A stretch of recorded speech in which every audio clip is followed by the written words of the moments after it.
Once upon a time, a city girl named Felicity and a city boy named Peter bought an abandoned 1830s farmhouse in New York.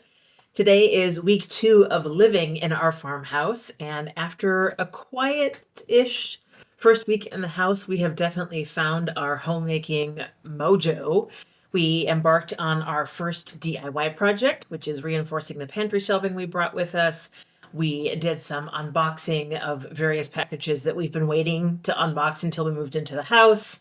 We did some energy work on the house, taped up some things, boarded up some things, and I had a chance to meet with Marty, the gal who runs the local community garden, and I got to take some seeds home with me. So all that and more in today's video.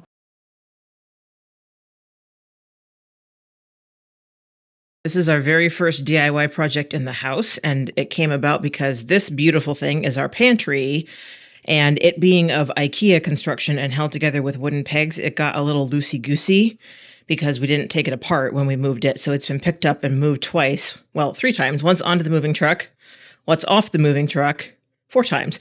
Once back on the moving truck, and then once into the house. So what Peter's decided to do is put, what it's called, masonite, Peter? Is that what this stuff is? It's some full-on, some kind of pressed particle board of some kind. Yeah. But anyway, our plan is we've tightened it as much as we can without having like a mallet or something to tighten it further. And the idea was to give it some structural support by putting the stuff on the back of it. So we're going to back it and then flip it. And then B, there's a gap because of the baseboard and the way that the walls are done. And we definitely do not want to be fishing anything out of our pantry that's fallen behind it. So it's a twofold thing.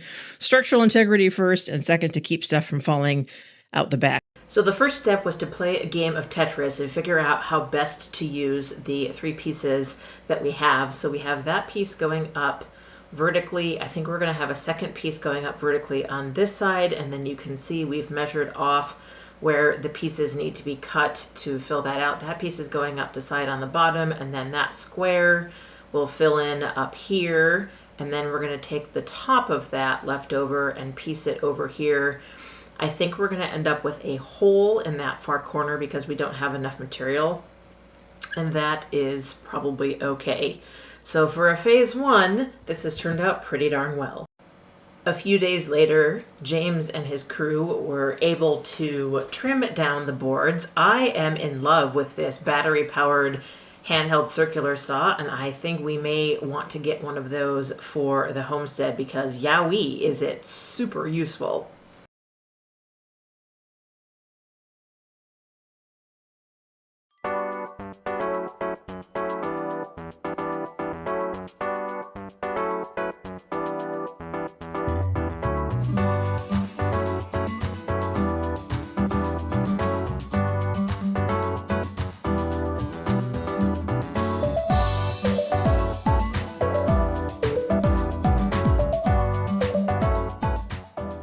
I found this whole process to be incredibly satisfying. There was something very physically wonderful about hammering those nails in, getting them just right, that moment when you break through the other side of that hard backing into the soft wood beneath.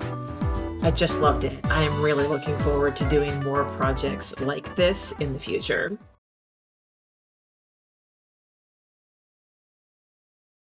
Ta-da! Here she is. Is she elegant? No. Is she as seamless as one might wish? No. You can see that there's a disconnect here. There's no support here. This is midway between 2 of them. But does that really matter? Again, no, because this is going to be turned to the back. Did it do what it was supposed to do? Yes, because last time I did this, it kind of wiggled back and forth. And now it is incredibly sturdy and it's not going anywhere at all. So we're going to have a little hole right here. I got to tell you guys, adding that masonite on the back has doubled the weight. Peter and I very slowly pulled it out and turned it around. It used to be quite easy to carry with 2 people, quite light, and that masonite has really doubled the weight, but it also has made it really sturdy. I can see there's, the bits that are coming out here, and there's a little bit at the top. Those are the overages, but it's going to do well for us. So yay! Hooray for pantry space, because you guys, we have a lot of pantry stuff to put in there. Like a lot of these boxes here, even though we've been keeping a somewhat light pantry, since moving. Obviously, we haven't been collecting nearly as much stuff as we did, but you guys are going to see these cubes are going to get entirely full of food. Peter does like a well-stocked pantry.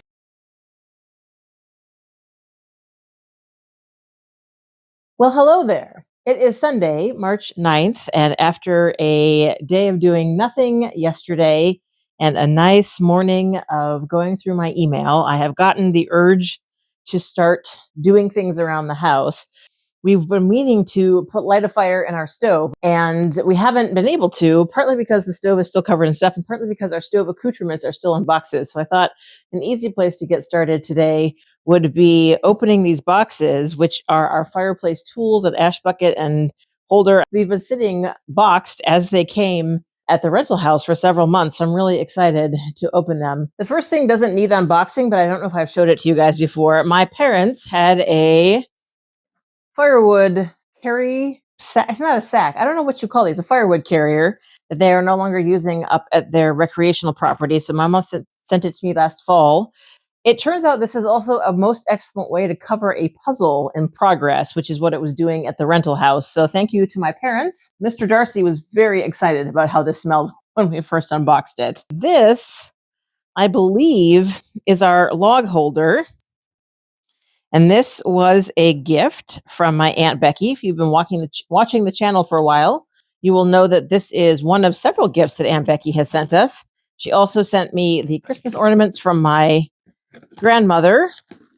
And she also more recently sent me the purple furnishings in the bathroom, the rugs and stuff, along with seeds from her garden. This was actually the very first thing that she offered to send us. We haven't unboxed it.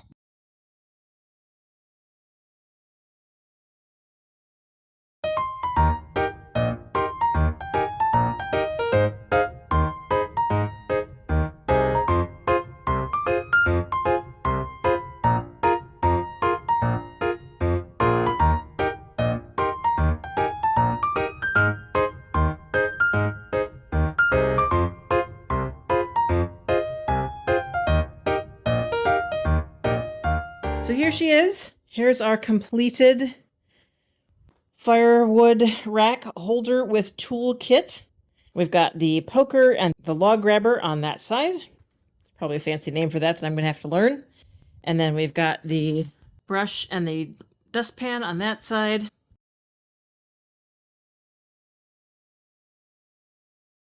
This is the other thing I want to unbox. It is quite tall and quite light. Frankly, I don't remember what's in here. May not be the smartest of ideas to do it standing up, so I guess we won't. This is not for the stove room, but it is very exciting. This is the Swiffer Power Mop, which makes sense. I found the pack of Swiffer mop heads in a previous box. So what is in here that is stove related is the ash bucket, which is the one thing that didn't come with the log holder and tool set from my aunt. Whew. We're going to have so much bubble wrap. Ta-da! An ash bucket. Ah, there are some gloves that came with it. I can tell you just by looking at these that they will never fit Peter's hands. Peter has large hands. So thank you very much again to Aunt Becky for providing that. And now we're all set to light a fire. So before I finish with the fireplace for today, I want to see if I can get the extra paint off of here.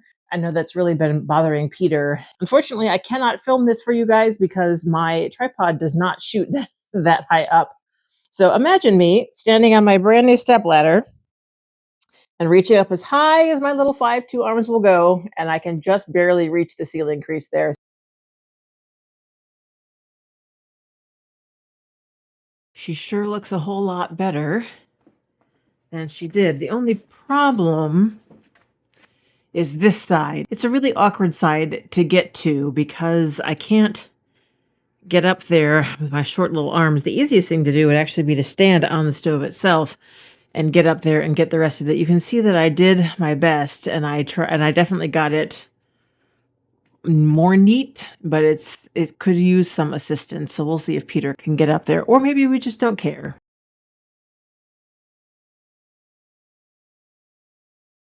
Aside from the increase in traffic noise, Mr. Darcy's biggest adjustment has been to where to spend his days. Ever since he wandered into our house on a cold January night, I've always worked on a sofa, and he's been able to sit either next to me or near me on the sofa or in his cat tree nearby. That's no longer true. Neither Peter's office nor my office has anywhere for anybody to sit except us. And so this is the first day that he's gotten up on this box, and he's been trying out a number of places to sit. He's also been trying out places on the cardboard on the floor, different places in the bedroom. What I want to do is get a chaise to work on in here, and when I get a chaise, I will get a sidecar for him, aka the throne, and that way he can be as close to me or not close to me as he wants to be and have someplace comfortable. But that is an indeterminate amount of time in the future. So speaking of chaises, we have made several small improvements to the house that make life just much more comfortable. The first one is that we have barricaded off the spaces between the upstairs banister with cardboard. And we did that because Darcy seemed to be awfully keen on testing his balance and depth perception prowess by trying to jump down from the ledge onto the stairs below. And he was not doing terribly well at it. And we were concerned that he would try to do it when we weren't around to deter him and that he would injure himself. So somebody suggested that we might use fabric of some sort going forward. We do actually intend to replace this banister at some point, but for right now, we've just used what we had at hand. We have also put a couple of nightlights at the top and bottom of the stairs. This is both because we're obviously going up and down the stairs at night as we're going to bed and bathroom and just going to get food and all that kinds of stuff. Also, we don't really want to waste all the electricity and having turned the 3 light bulbs on upstairs in the hallway fan if we can just have a little nightlight running. So those are a very recent addition to the house. And then the other exciting thing that happened in week 2 is I did laundry for the first time. Now, that may not sound very exciting to you, but I am so, so grateful that we did laundry before we moved out of our rental house because it gave me the flexibility to not have to worry about it the first week we were in the house. And in fact, the first week, well, the first 4 days we were in the house, the washing machine was not set up. So I was pleasantly surprised to find that the washing machine worked as advertised. It didn't get damaged or grody at all during its time in storage, and to be able to do laundry was a really satisfying thing. It was a little bit tricky because the day I chose to do laundry was also a day that we had a lot of contractors and people coming and going out of the house, so I wasn't able to play Tetris in the usual way since I had to put our unmentionables where they would be largely out of sight. I have mentioned this in previous videos, but you'll probably hear me say it again. I absolutely love line drying laundry. It is one of my very, very favorite things.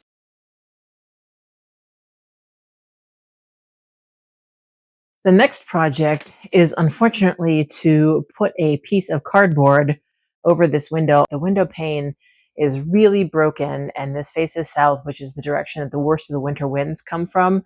And until we can get the new door put in place, there's just a direct current right from the outside inside. So the first thing I'm going to do is take this off. In fact, I think I can just do that now.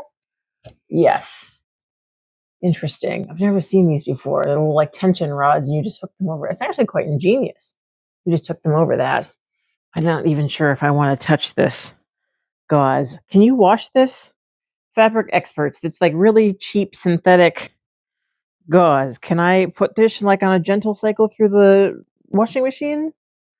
Let me know because we have one on the front door as well. The fabric itself seems to be in fairly decent shape. So if it can be washed, that would be marvelous. I hate to block off the light, and it's a little funny to be doing it now because the weather this coming week is supposed to be brilliant. It was 44, 48 today and sunny. It's supposed to be 62 on Tuesday, 50s and 60s and upper 40s for the rest of the week. Nevertheless, we got our first heating bill for the house from January 17th to February 17th. That's before we moved in. You guys, it was $1,300. And that's because the insulation in here is really poor. There are holes, gaps between the floor and the baseboards that let in outdoor air. And the crew left the mini split set at 72, 24/7. And we were missing window panes in the basement, etc. So We are doing what we can to reduce the energy usage. Well, I don't know how long it's going to hold because this side has been stripped of paint, and the duct tape is not so great with the wood. It's a beautiful door. I would love to be able to keep it and do something with it. Looks like at some point there was another set of tension rods on the outside here. And then the screen door as well. Screen needs to be replaced, obviously. But it would be lovely to be able to keep the screen door. It's the only screen door on the house. This door is one of our active ongoing projects. We had somebody from Lowe's come out and tell us what a very high-end, very long-term solution would look like. Unfortunately, the price tag matches the quality and durability, so we are still investigating this door. Speaking of doors, though, we have also made progress on the basement door, and actually the basement door was replaced right before we moved in, and I forgot to film it for you all. So this is our brand new basement door. It definitely still needs some seals put on it. It's not fully windproof or airtight, I guess I should say, but it's a significant step over what was there, which was a single slab that was crackling around the edges. One of the things you can see looking at the outside of our new basement door is just how not square this house is. The extension is the most recent part of the house, and even it is not square. The door is hung a little crookedly, but even if it was, I think that the framing also slants. So that's going to be an exciting project to figure out. But it's nice to have a solid door that you can lock, and the handle on it is new. That's something they just put in yesterday. So last but certainly not least, I wanted to fill you in on an update on the community garden that I'm getting involved in and show you my haul. So there's a very small community garden out behind the local library, and it turns out that the gal who coordinates the garden is a really good friend of our neighbor Karen, and we've actually met her. Her name is Marty a couple of times. We ran into her the first day that we were in the house, actually, the day that we went out to the library. So Marty had asked if I would assist with sorting some seeds. If you email Baker Creek, which is one of the big seed companies, and tell them that you have a nonprofit community garden, apparently they want to send you a plethora of seeds in the mail for free. And so not everybody can plant hundreds of peas or, whatever quantities in the packet. So I went up on Wednesday, March 12th, to help Marty sort. It was fantastic. She's a great conversationalist, very fun, easy conversation. The work was really great. And I got to choose which of the seeds I wanted to bring home with me. So let me show you what I got. I had a conversation a couple years ago with someone who said, pay attention to what lights you up. And every time I see seeds, I just get so excited to grow them. So definitely seeds are what lights me up. So we have a variety of things here, some of which are in their original packets, some of which are not. Most of these I've never grown before. A few of them I have. So the ones I have grown before, we grew Evening Sun and Indian Blanket in Oklahoma. If you don't know, that is the official state flower of Oklahoma, and they are absolutely glorious. Of the other things here, I grew a type of poppy, although not this one in Oklahoma, and a marigold, but not that one. The rest of these are new to me. We have a Chinese cabbage, which, to be honest with you guys, I'm not a fan of leafy green things, but they said it grows a lot, very similarly to bok choy. And when I grow bok choy, Peter puts it in peanut stir fry, which I love, and I can't taste the bok choy, and everybody wins. So I asked him if he'd grow it, and he said yes. So we're going to try that. I've never tried growing cauliflower before, but I thought that was an interesting option to try. And even though Marty, who runs the garden, says she hasn't had a whole lot of success starting onions from seed, I thought, well, the packet's here, so why not give it a go? Other things that are food, there's some purple barley here. I thought that would be kind of fun to try to grow. And there are some soybeans. And the rest of these are flowers. So this is crimson clover. This is amaranth, which I guess technically is also a food. This one is green. And huckleberry, which I've never grown before. Also a green. It grows like a pepper, apparently. And then the rest of these are flowers. So this is Rebecca, which you guys might know as Black-Eyed Susan. This one is called Cherokee Sunset. I did try to grow this specific variety in Oklahoma, and I think it shaded out both times because it never ever grew. But these are, instead of being the yellow black-eyed Susans that we're used to, they are in the red family. So that is amazing. I'm going to try growing some lavender from seed. I've never grown lavender from seed. I've only tried to grow it from a start, and I haven't had a whole lot of luck. Lavender is really fussy because it's a Mediterranean plant, and I tend to overwater it. So we'll see if that grows. I did try to grow snapdragons in Oklahoma. They did not come up. I've never grown stock. There were a lot of these packets, so I took 2, and they are absolutely beautiful. One of the gals I follow on YouTube, Nicole at Flower Hill Farm, grows a lot of that, and it is glorious. So then we've got our burning ember marigolds, our pink and red poppies, and then something that I've never seen this before, Salpoglossus black trumpet. I have no idea what it is. It looks absolutely gorgeous.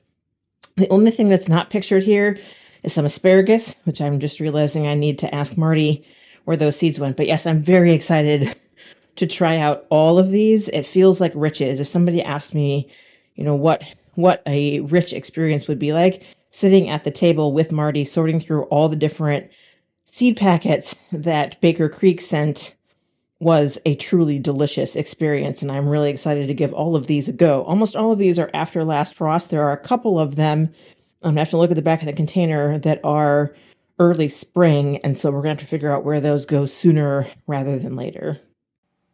Okay, so that is it for today's video. It was a long video, had a lot of stuff to cover. It was a pretty busy week 2 here at the house. I do have one more video specifically to week 2, and that is talking about our squirrel problem, but that's a whole separate video, so expect that in the next few days. Thank you so much, everyone, for being here. As always, I appreciate you deeply, and I'm excited to share the journey with you as we continue building out the house, and I will see you soon in my next video.